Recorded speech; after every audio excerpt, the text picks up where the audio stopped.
أعوذ بالله السميع العليم من الشيطان الرجيم.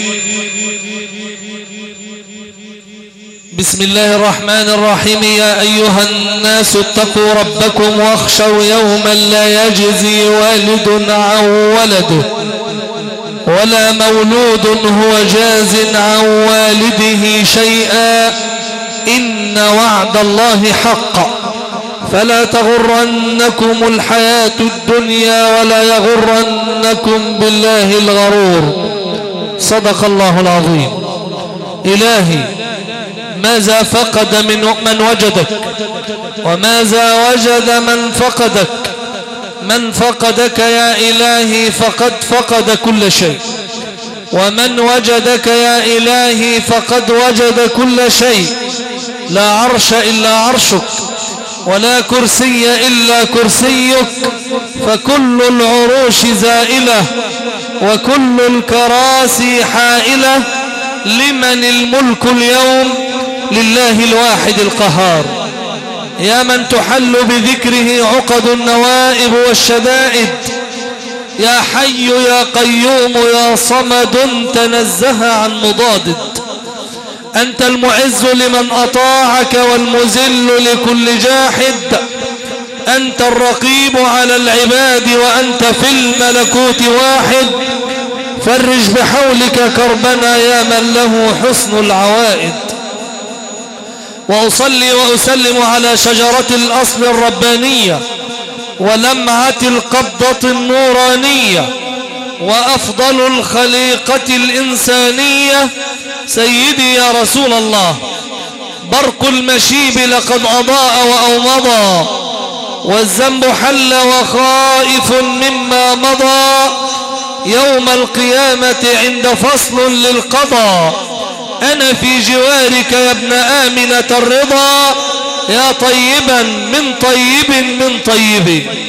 وإذا الأراضي زلزلت زلزالها والأمر جاء وأخرجت أثقالها، وكذاك جبار السماء أوحى لها.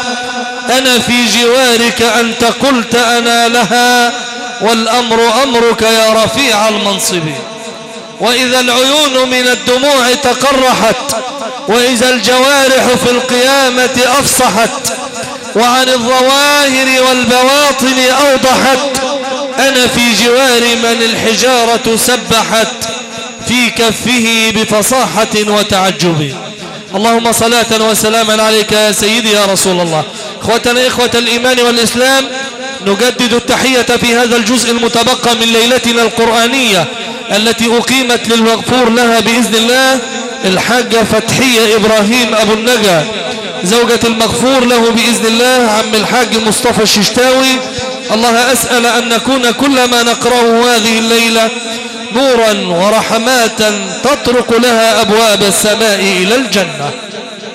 هذا اللقاء الذي ننقله لكم عبر أسير مظلتنا الضوئية وهندسة الهواء لصاحبها عملاق الفراشة والإنارة عم الحاج حمدي دبور، نافذتنا على السوشيال ميديا وجميع القنوات الدينية والإسلامية لصاحبها صاحب التاريخ المشرف، ونافذتنا على العالم الخارجي المهندس أيمن شوقي شرارة. نشكر الأعمال الفندقية والخدمة المتميزة المتر محمد العربي.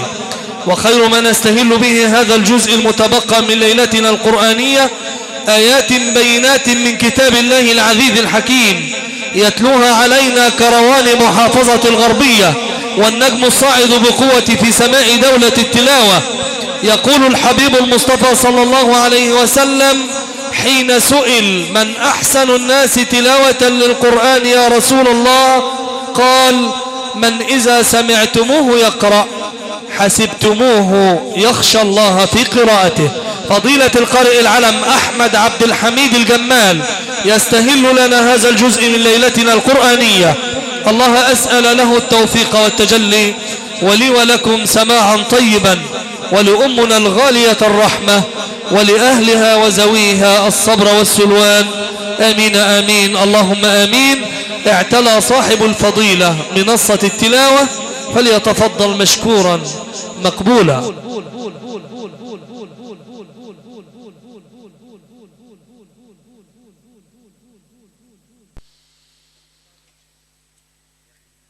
أعوذ بالله من الشيطان الرجيم.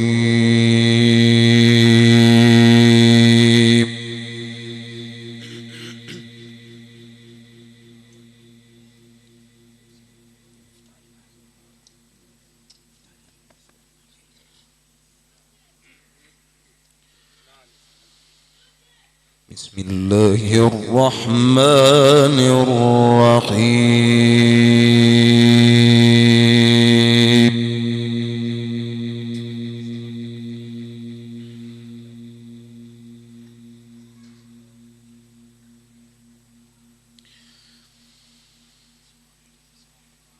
إن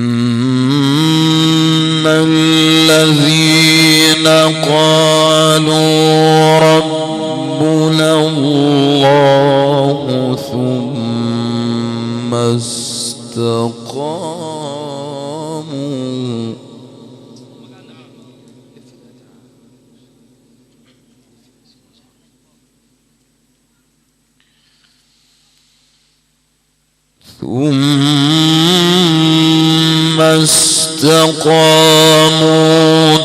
تتنزل عليهم الملائكة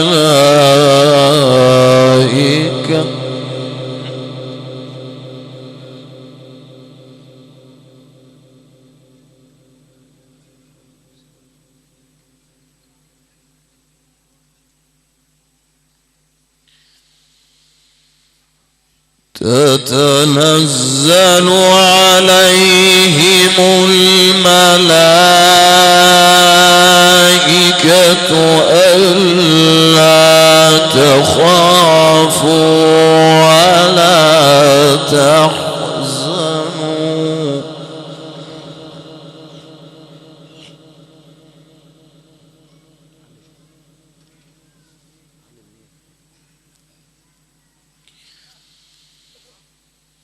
ألا تخافوا ولا تحزنوا وأبشروا بالجنة التي كنتم توعدون.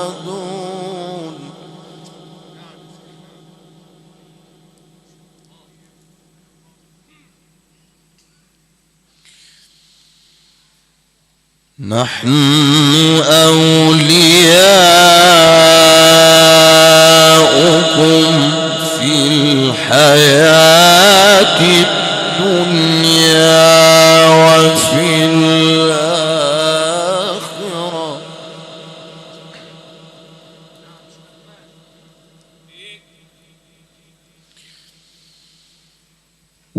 ولكم فيها ما تشتهي أنفسكم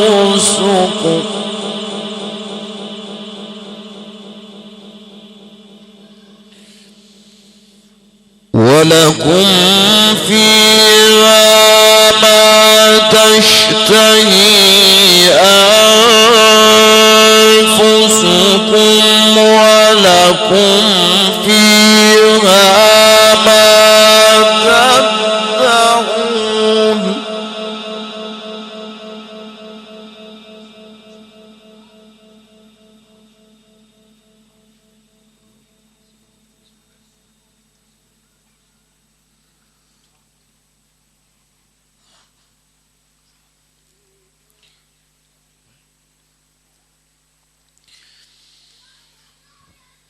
ولكم فيها ما تشتهي أنفسكم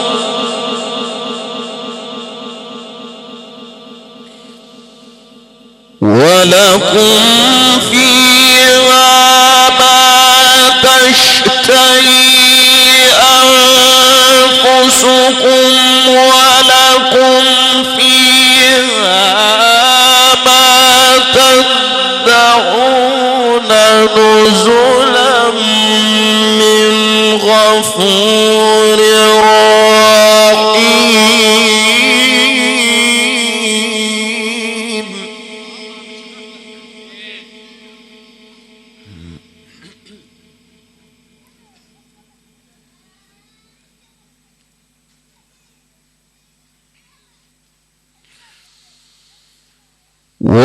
ومن أحسن قولا ممن دعا إلى الله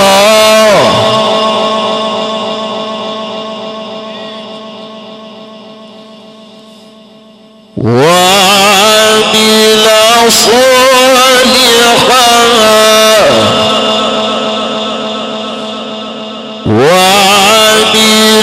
صالحا قال إنني من المسلمين.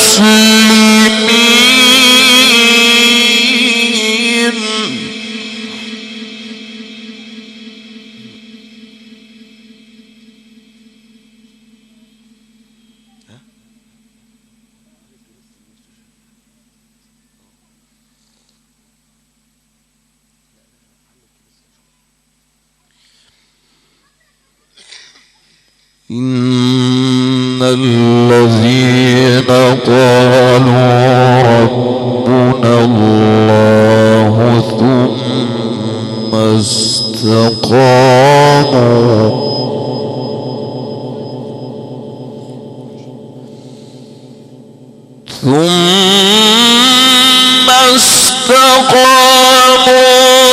تتنزل عليهم الملائكة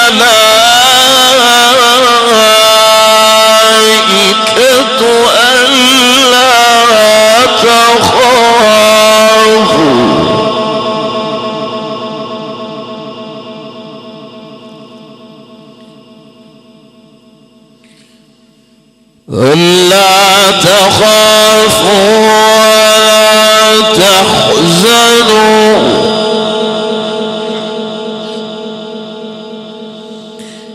ألا تخافوا ولا تحزنوا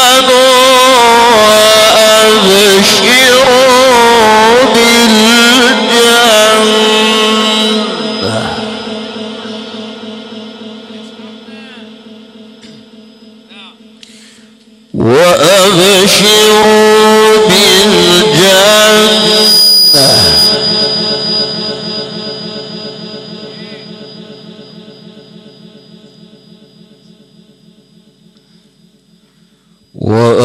وأبشروا بالجنة التي كنتم توعدون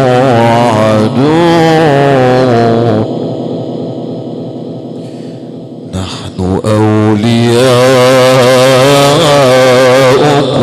في الحياة الدنيا وفي الآخرة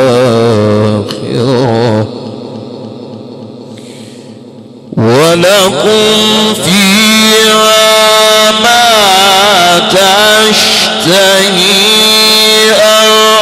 أنفسكم ولكم فيها ما تشتهي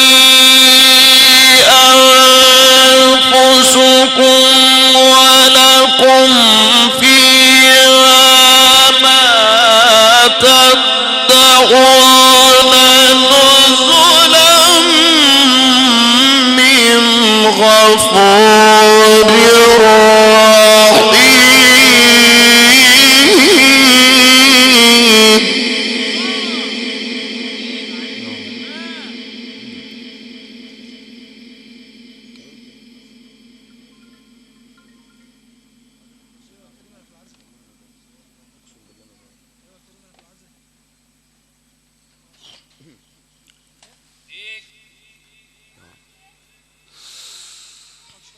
إن الذين قالوا ربنا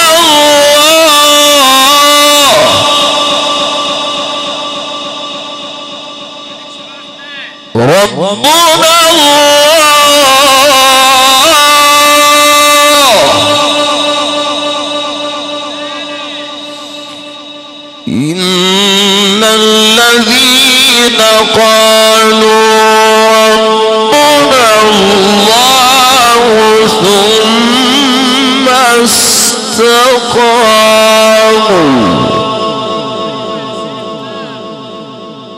تتنزل عليهم الملائكة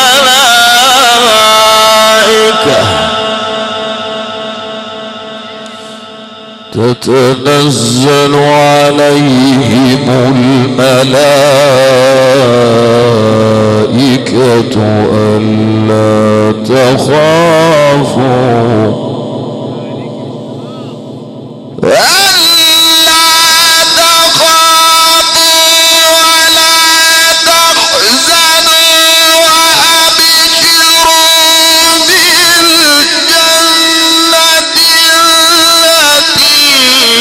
وأنتم توعدون نحن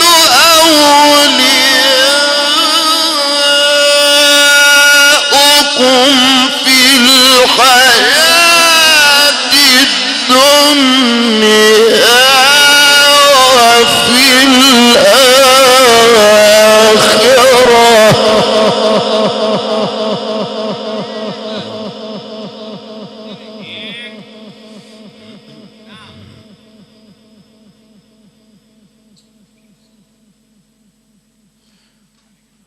ولكم فيها ما تشتهي أنفسكم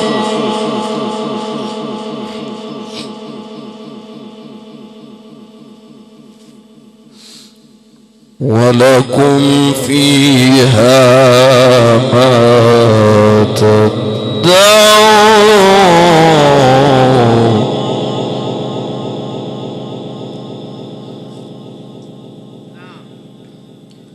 نزلا من غفور رحيم ومن أحسن قولا ممن دعا إلى الله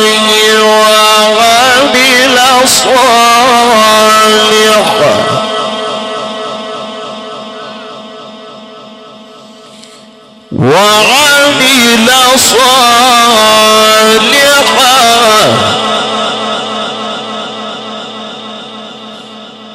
وعمل صالحا وقال إنني من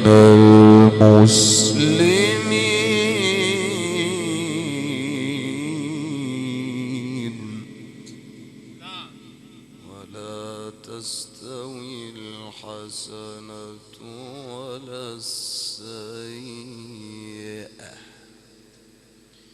ادفع بالتي هي أحسن ادفع بالتي هي أحسن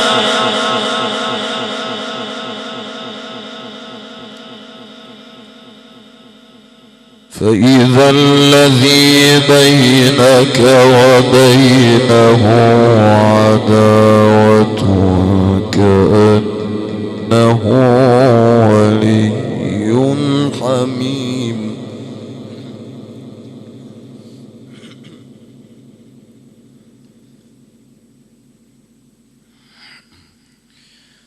ادفع بالتي هي أحسن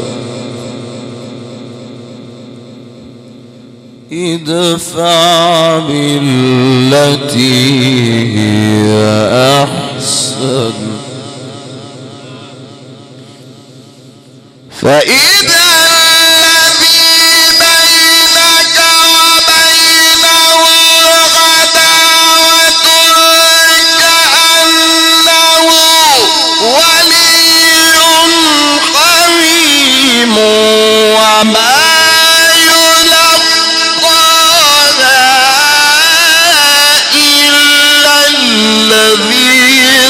صبروا وما يلقاها إلا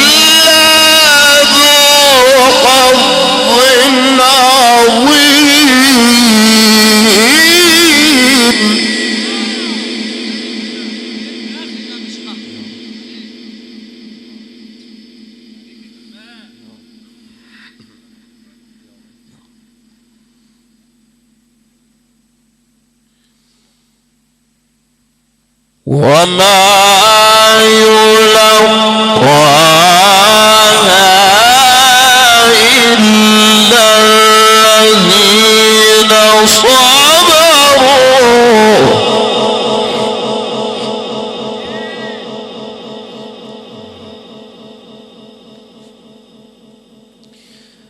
وما يلقاها إلا الذين صبروا وما يلقاها إلا ذو حظ عظيم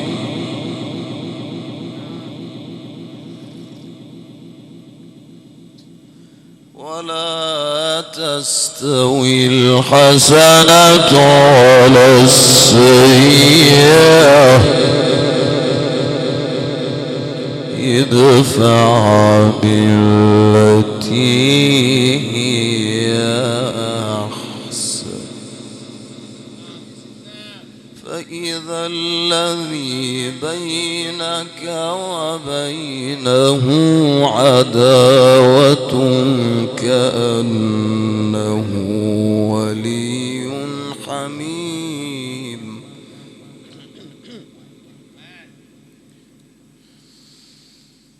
فإذا الذي بينك وبينه عداوة كأنه ولي حميم وما يلقاها إلا الذين صبروا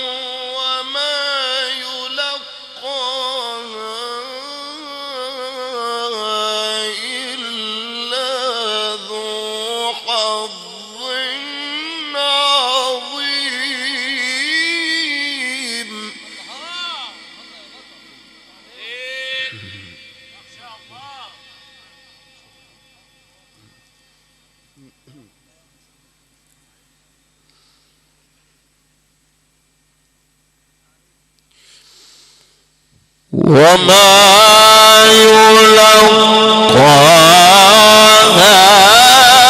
إلا الذين صبروا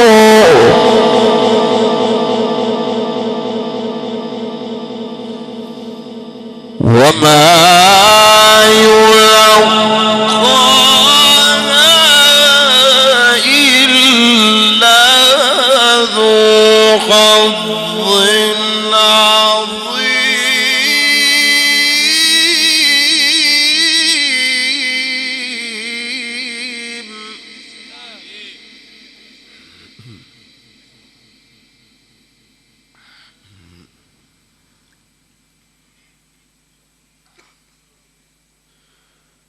وإما ينزغنك من الشيطان نزغ فاستعذ بالله إنه هو السميع العليم إنه هو السميع العليم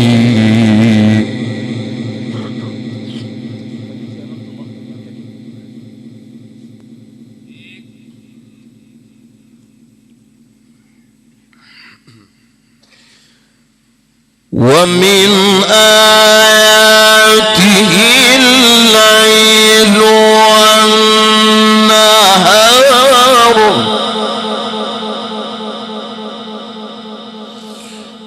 والشمس والقمر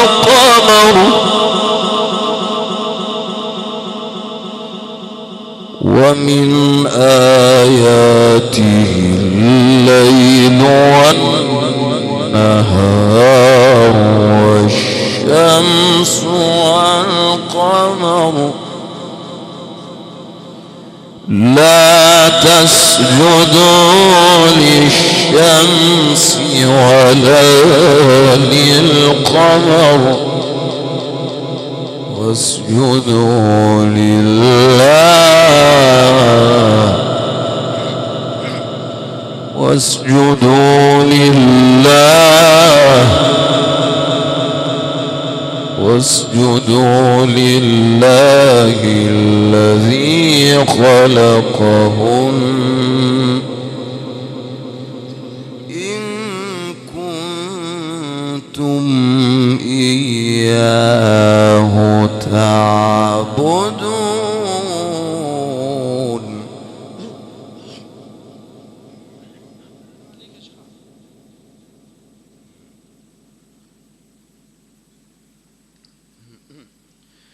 ومن آياته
واسجدوا لله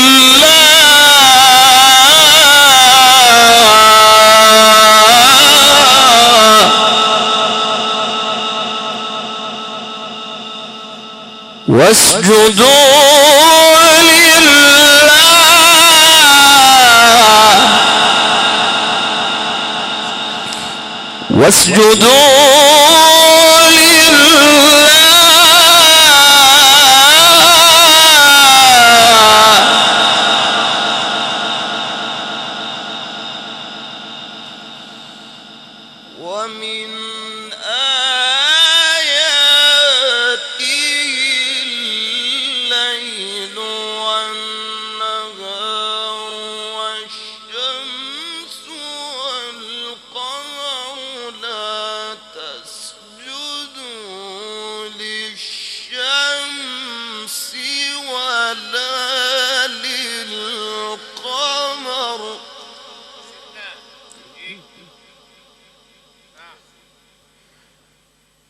لا تسجدوا للشمس ولا للقمر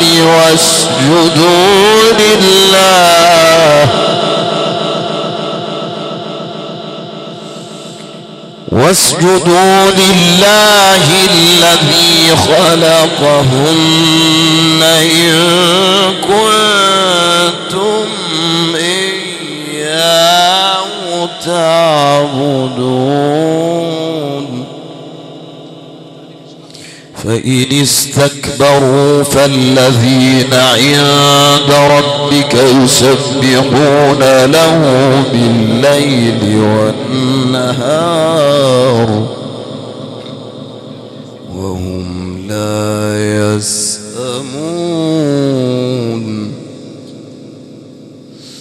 وهم لا يسأمون.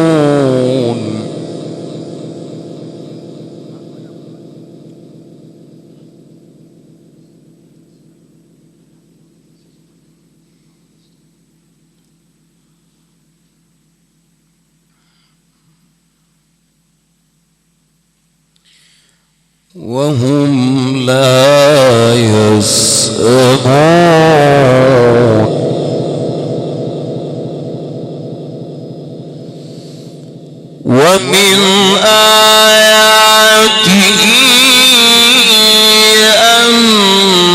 أنك ترى الأرض خاشعة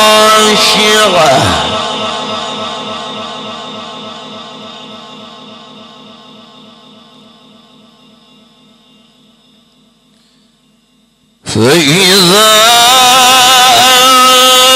أنزلنا عليها الماء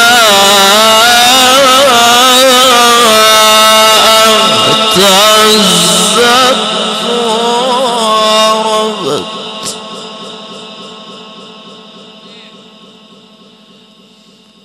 إن الذي أحياها لمحيي الموتى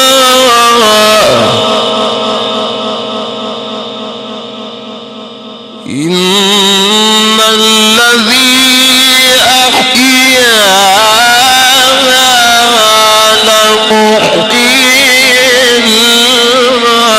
الموتى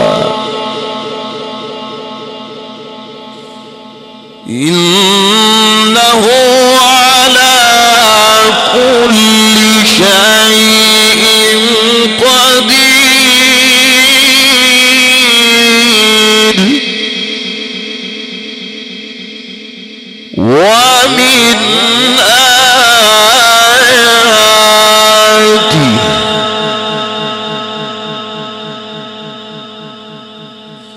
ومن آياته أنك ترى الأرض خاشعة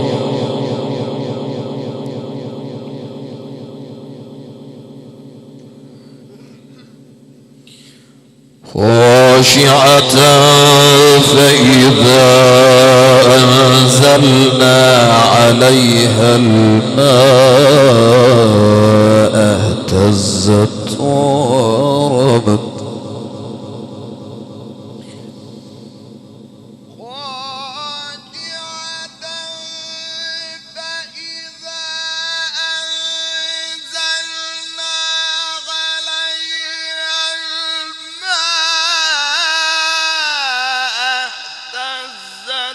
إنه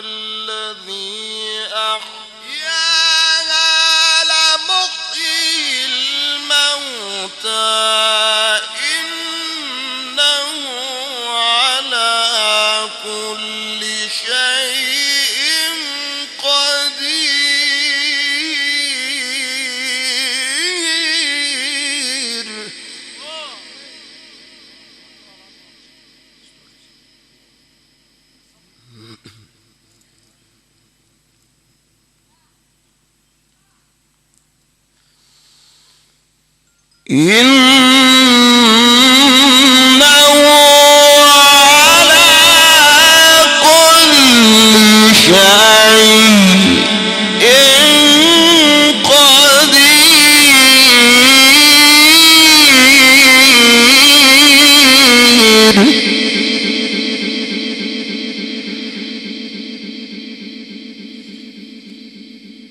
إنه كل شيء قدير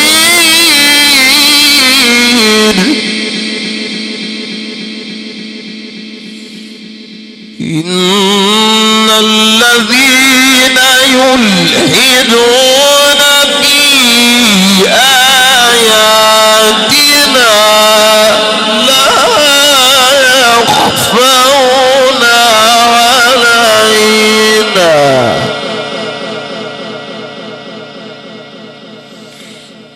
لا يخفون علينا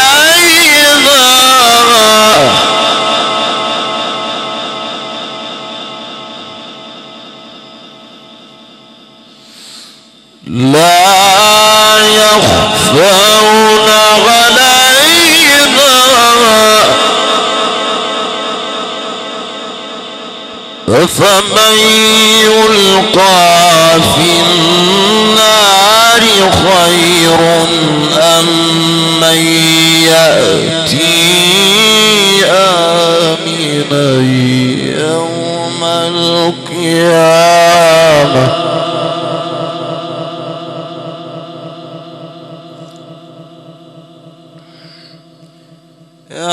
اعملوا ما شئتم إنه بما تعملون بصير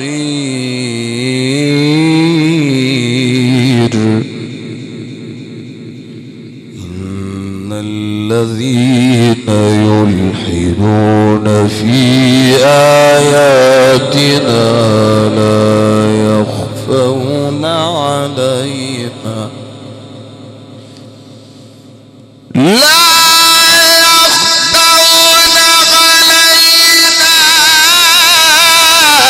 أفمن يلقى في النار خير أم من يأتي آمنا يوم القيامة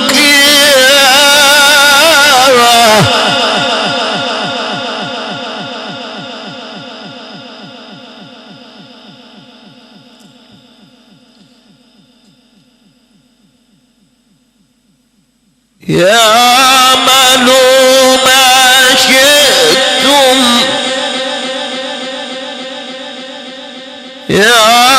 يعملوا ما شئتم إنه بما تعملون بصير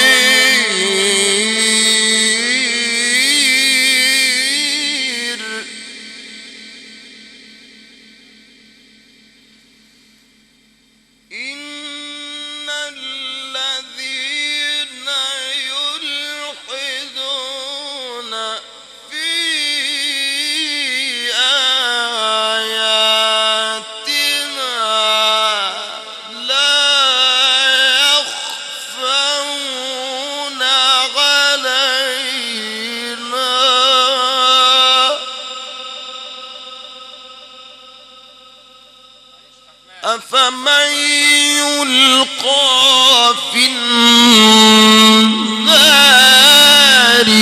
خير أم من يأتي آمنا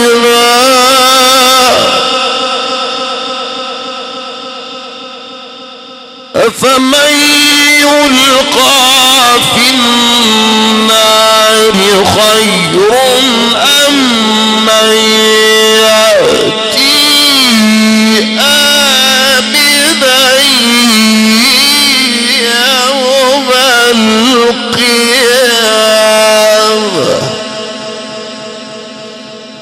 اعملوا ما شئتم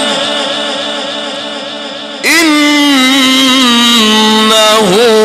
بما تعملون بصير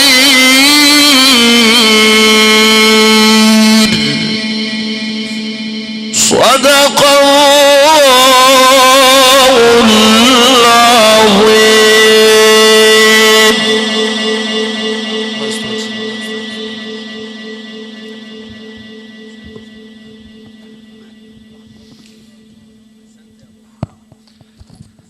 أنعم بقوم أكرموا القرآن وهبوا له الأرواح والأبدان، قوم قد اختار الإله قلوبهم لتصير من غرس الهدى بستانا، خرجت حروف النور بين شفاههم فتطوعت مسكا يفيض بيانا، رفعوا كتاب الله فوق رؤوسهم ليكون نورا في الظلام فكان، يا خدمة القرآن أهلا مرحبا، آن الأوان لنكمل البنيان، يا رب أكرم من يعيش حياته لدراسة القرآن لا يتوانى.